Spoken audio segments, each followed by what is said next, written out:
सभी को मैं अपने भारत देश के स्वतंत्र में 77 इंडिपेंडेंस डे के ऊपर हार्दिक बधाई और शुभकामनाएं देता हूँ। मैं colonel Gyan Prakash Pandey, Punjab regimental centre Ramgarh, इस प्रांगण में उपस्थित mister N K. Iyengar, Mrs N K. Iyengar, mister Pandey ji, principal साहब retired, mister Nishikant Kar the principal, complete, all teachers, staff, अभिभावक जन और मेरे प्यारे बच्चों, सर्वप्रथम मैं सबका आभार प्रकट करना चाहता हूं कि मुझे ये ऐसा सुअवसर प्रदान किया कि आपके समक्ष आकर के झंडारोहण और कुछ बातें कर सकूं। तो हमारे भारत देश को आज़ाद हुए 76 ईयर्स हो गए हैं और आज हम 77th इंडिपेंडेंस डे मना रहे हैं। मैं अपने इस वक्तव्य की शुरुआत चंद एक लाइनों से करना चाहता हूँ। ये बात हवाओं को बताए रखना, रोशनी होगी चिरागों को जलाए रखना, लहू देकर जिसकी हिफाजत हमने की, लहू देकर जिसकी हिफाजत हमने की, ऐसे तिरंगे का सदा, ऐसे तिरंगों को सदा दिल में बसाए रखना, सदा दिल में बसाए रखना। ये बात हमारे जितने मार्टियर्स हैं, जिनके बलिदान से आज हमें आज़ादी मिली है, हम इस तरीके से ऐसे महान देश में बैठ के अपने देश की आज़ादी का जश्न मना रहे हैं। ये संदेश उन महान शूरवीरों और वीरांगनाओं का है और ये बात हमें वो याद दिलाते हैं। आज़ादी की लड़ाई हमारा देश बहुत लंबे समय से चलता रहा है। हमारे देश को भिन्न भिन्न प्रकार के लोगों ने रूल किया है, प्रशासन किया है। मैं बहुत पीछे न जाकर के तुर्क के बाद मुगल्स ने शासन किया और मुगल शासन के समय 1757 में जब प्लासी का युद्ध हुआ था, ईस्ट इंडिया कंपनी और बंगाल के नवाब सिराजुद्दौला के मध्य, वहाँ से इसकी विशेष रूप से शुरुआत की जाती है और ब्रिटिश ईस्ट इंडिया कंपनी 1757 में हमारे भारत देश के ऊपर राज करना शुरू किया, नवाब को हरा करके। और ये आज़ादी के जश्न की लड़ाई में मुख्य रूप से हमारी 3 म्यूटिनी है। 1764 में बंगाल की म्यूटिनी, जो कि ब्रिटिशर्स के अगेंस्ट हमारे भारतीय सैनिकों ने किया है। 1805 में बेंगलोर की म्यूटिनी हुई है और सबसे फेमस म्यूटिनी हुई है 1857 में, जिसको सिपाही म्यूटिनी या रिवॉल्ट ऑफ इंडिया कहा जाता है। वहाँ से हमारे भारत देश को आज़ाद कराने की लड़ाई बहुत तेज़ी से हुई है, जिसमें 3 लाख से ऊपर सैनिकों ने भाग लिया था और अंग्रेज़ों को ये मजबूर कर दिया था इस बात पर सोचने का। तो 1757 से लेकर के ईस्ट इंडिया कंपनी 1857 तक रूल किया और 1857 में जब जिसको प्रथम विश्व युद्ध माना जाता है, उस समय ब्रिटिश राज की शुरुआत हुई। ईस्ट इंडिया कंपनी लाचार हो चुकी थी और ब्रिटिश राज ने उसकी हुकूमत संभाली उन्होंने उसको मदद किया। तो तकरीबन 89 ईयर्स ब्रिटिश राज कॉलोनियल रूल हमारे ऊपर शासन किए, और आज़ादी की लड़ाई में जो संदेश आपको मैं अपने कुछ चंद पंक्तियों द्वारा मैं बताना चाहता हूँ कि उनका संदेश क्या है, उनके हालात क्या हैं। क्या समझोगे तुम इस युग में कि प्राण गंवाने का डर क्या था?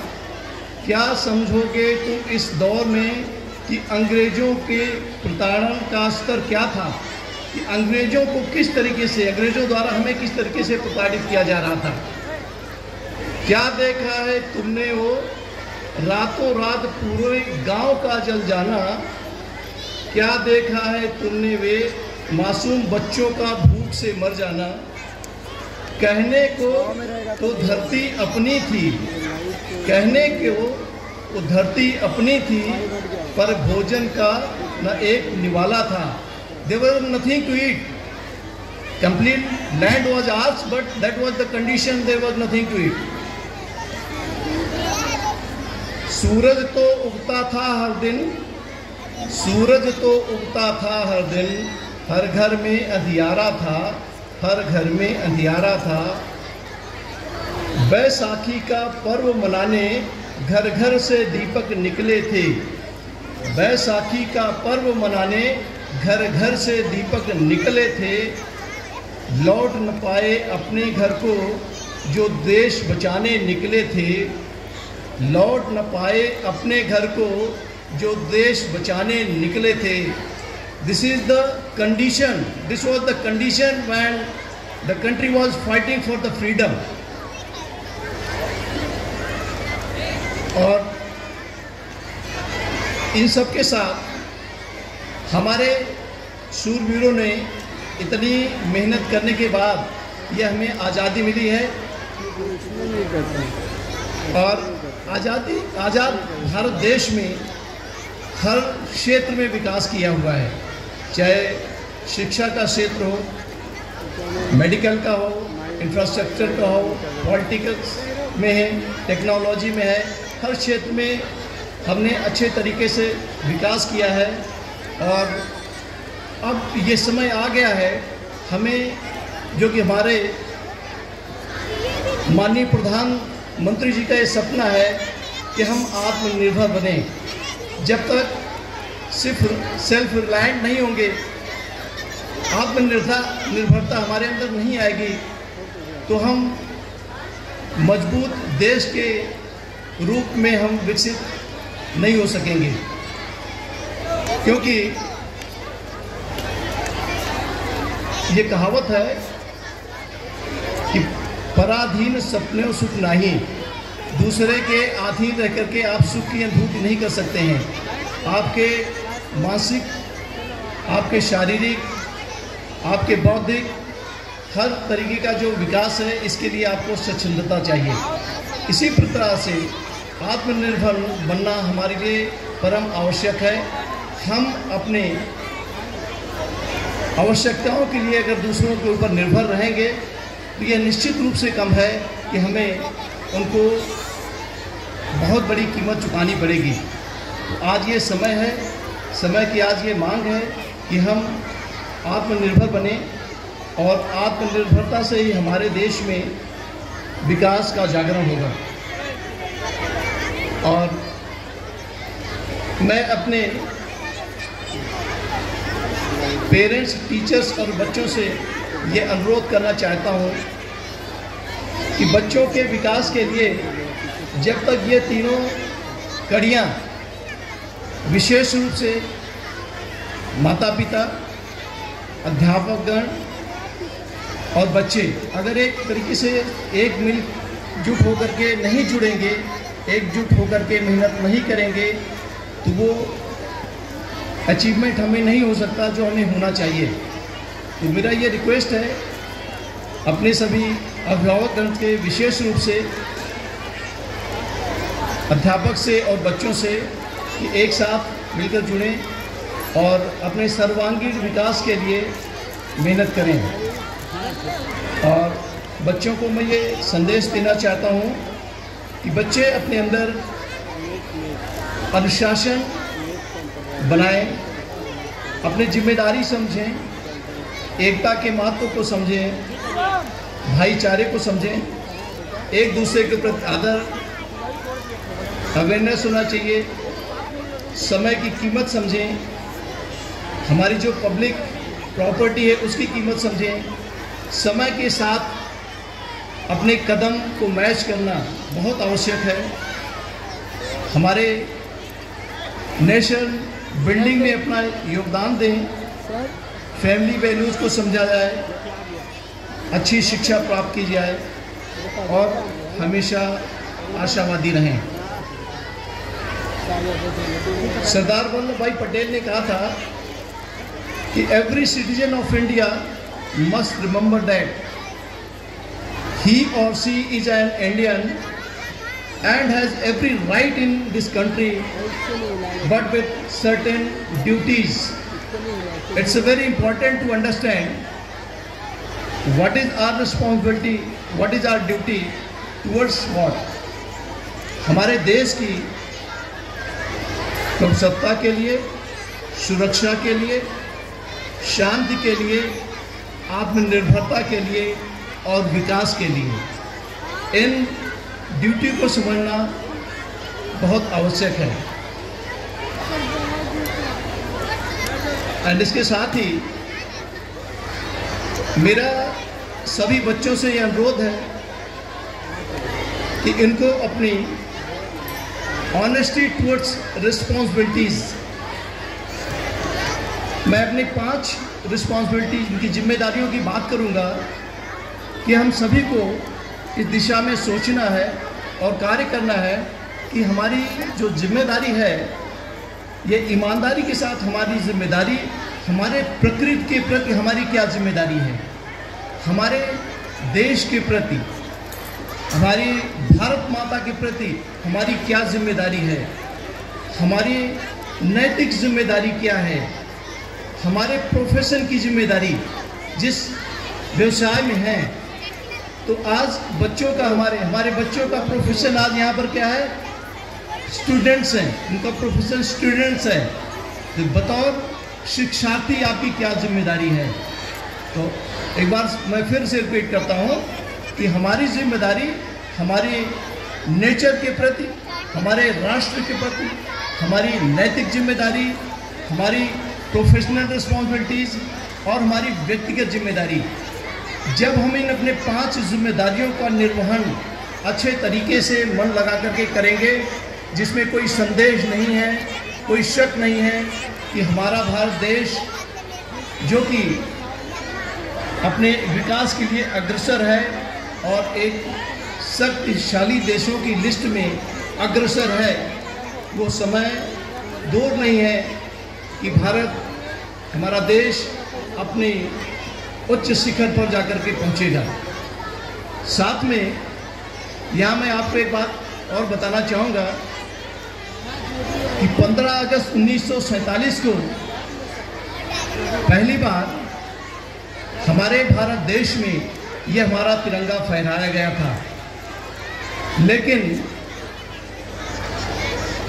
भारत देश के अलावा जर्मनी में 15 अगस्त 1936 जब ओलंपिक का गेम चल रहा था हॉकी का, तो उस समय 15 अगस्त 1936 में ये हमारा तिरंगा जर्मनी के जमीन में फहराया गया था। और जब जर्मनी को भारत देश के खिलाड़ियों ने पराजित किया था 8-1 से, एडोल्फ हिटलर वहाँ के शासक थे। एडोल्फ हिटलर, मेजर ध्यानचंद का नाम आपने सुना होगा। और मैं आपको ये भी बताना चाहूँगा, मेजर ध्यानचंद ये पंजाब रेजिमेंट से बिलोंग करते हैं, जो कि मेरे कंधे पर पंजाब रेजिमेंट का ये बैज लगा हुआ है और पंजाब रेजिमेंट की ये डोरी लगी हुई है।